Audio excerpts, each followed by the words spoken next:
Well, I, for one, have always been of the opinion that leaving allocation decisions to district level bodies are going to move them out and further empower them.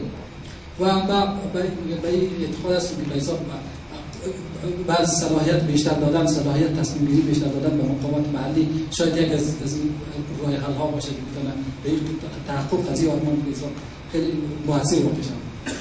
Well, this was just an example. The point that I'm trying to drive home is that all societies have their own growth trajectories. They all develop their own models, and nothing that has been successful in another country can work here in Afghanistan. و این ما به این عقیده هستیم که هیچ مدلی که در کشور هر کشور از خود به خاطر توسعه خود مدل‌های مخصوص را داشتن و هیچ مدلی نمیتونه به حساب مدلی که در دیگر کشور موفق بوده مکمل بیاید به خاطر وقتی که ما اون در کشور دیگه آمدیم اون موفق باشه چون هر جامعه خصوصیات مخصوص به خود داره. Any social justice agenda has to be homegrown, and any trajectory that has to be achieved by subjecting models that have been successful outside to specific reforms. و هر یک از این بیزاب مدل ها و هر یک از این سیستم ها و هر یک از این بیزاب کارگاه هایی که ما در دیگر در هر جامعه که عملی شده بخاطر موفقیت از ما بتونیم در بخش های مخصوص و بخش های اختصاصی بیزاب اونها رو تطبیق و عملی کنیم نه یک به صورت کلی و به صورت بسیار انتزاعی. Well, a very famous economist from my own country, Amartya Sen, talks about how development can be captured in freedoms. He talks about the freedom of capability and the freedom of choice, and how human rights can be used as a base to reconfigure state-building agendas. Right. A famous economist from my own country, Amartya Sen, says that development is freedom. So he stresses on the freedom of choice and talks about how human rights can be used to reconfigure state-building agendas. پس یک از به حساب اقتصاددانای معروف که از کشور هند هستند اونا به این عقیده هستند که توسعه مستقیما با آزادی انتخاب افراد وابسته است که اونا چگونه میتونه به حساب وقتی که انسان ها آزاد باشه انسان ها در قسمت کار در قسمتی که آزادی انتخاب داشته باشه مستقیم ارتباط داره. But I argue that given the present state of affairs and the context we are operating in, would not it be wiser to move towards to try to build an Afghanistan where people can have access to public utility and not necessarily human rights? I am trying to argue in favor of an Afghanistan where people will have greater access to public utilities. Human rights can develop later. و ما به این عقیده هستیم که وقتی در افغانستان جامعه وقتی که در سهولت‌ها و در امکانات عمومی وقتی که بیشتر دسترسی داشته باشه اینا رسیدن به حقوق و حقوق انسانی بعد از اون به صورت بسیار اتوماتیک اتفاق میفته. And in any case, the human rights agenda in Afghanistan, what I find a bit, what I don't agree about this agenda is that it seems to be very narrow and focus only on women's rights or things that people almost take as an affront.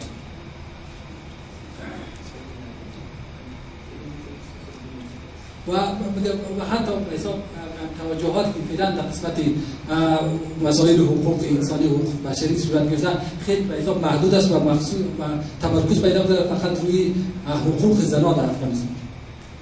I'll tell you a story from Samangan. We were working in Iberg and we met people who were working for a civil society organization.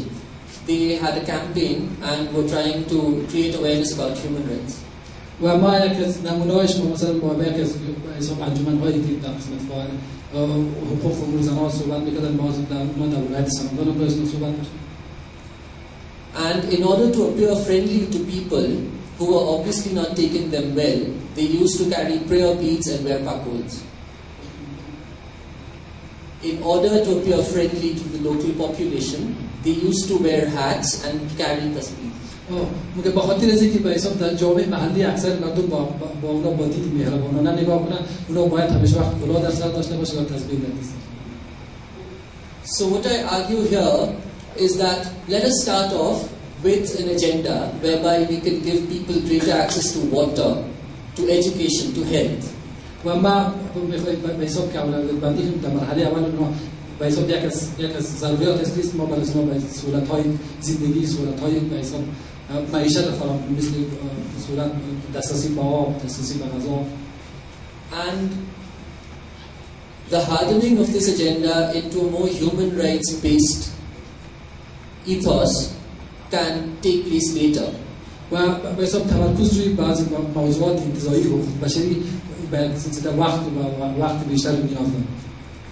And whenever we set out to achieve certain goals, whenever we set out to achieve certain goals, it is necessary that we have certain goals.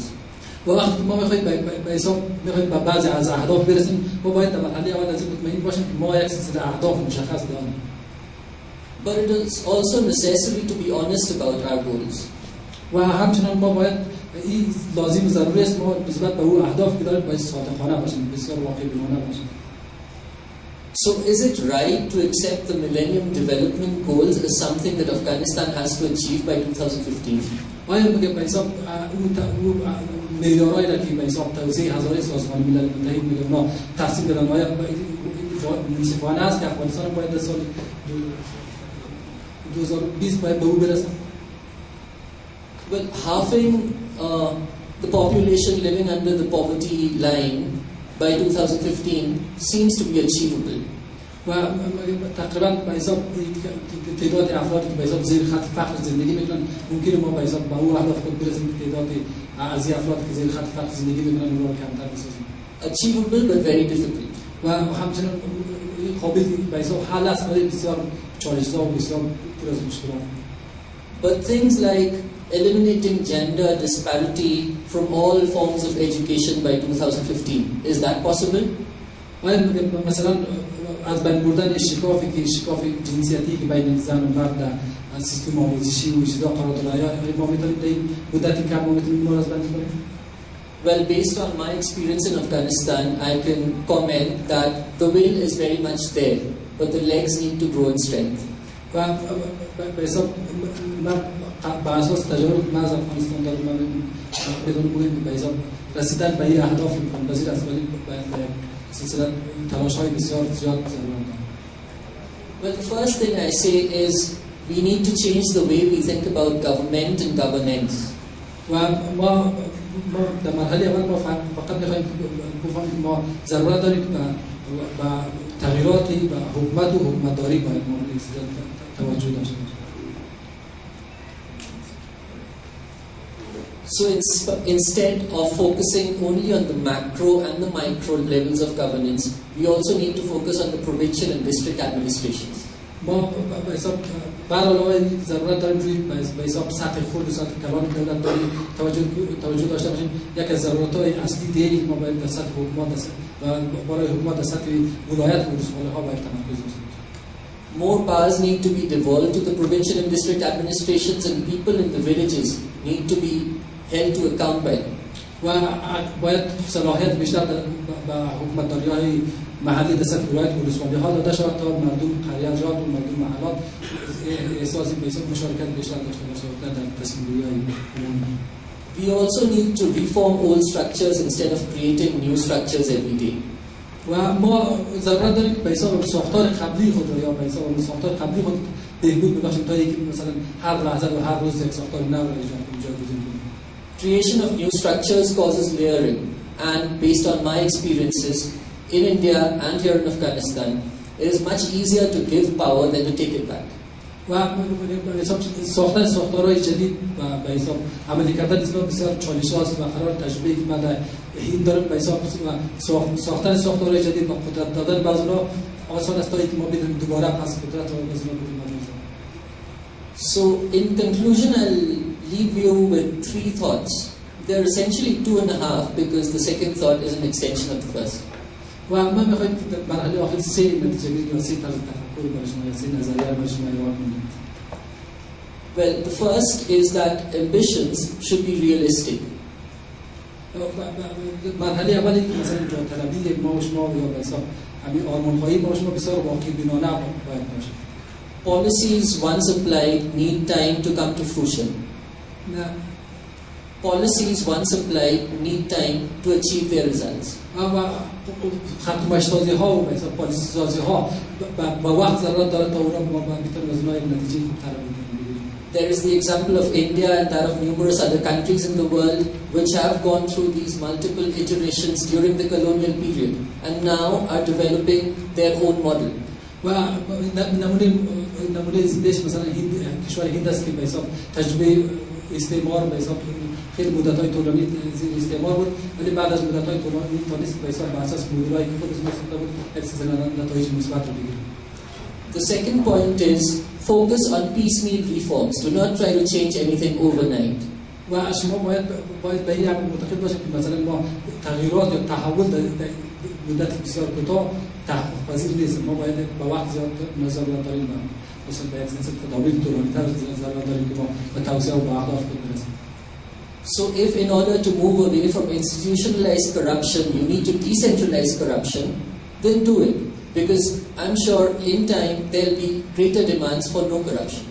با خاطر اینکه ما از فساد سیستماتیک بتونیم به حساب رهایی پیدا کنیم ما در مرحله اول باید فساد رو به سطح فراتر یا به حساب غیر متمرکز بسازیم غیر متمرکز باشه خود تحصیل کنیم. And the third point being use what exists. I have noticed all over Afghanistan there's this huge collective identity that people are very proud of. Link it to processes of representation better.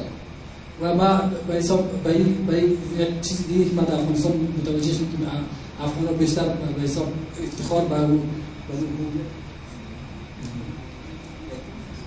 link them to processes of representation better. و اونا identities این هویت کلی خود بخواه به حساب ارتباط بده با حضور خود در عرصه‌های مختلف. A constituency-based parliamentary system could be one of the ways. که مثلا سیستم پارلمانی یک از نمونه‌های از اونها.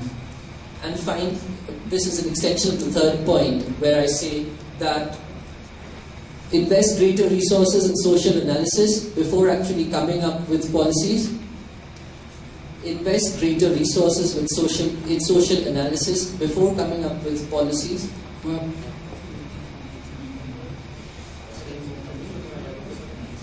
و اونا باید بیشتر به حساب سرمایه‌گذاری کنند که نتیجه خوب بتونه بگیرن. And in time, I'm sure you'll be able to marry modernity with cultural mores.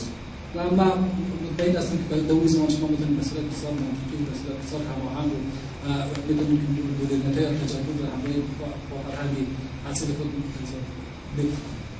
Thank you so much.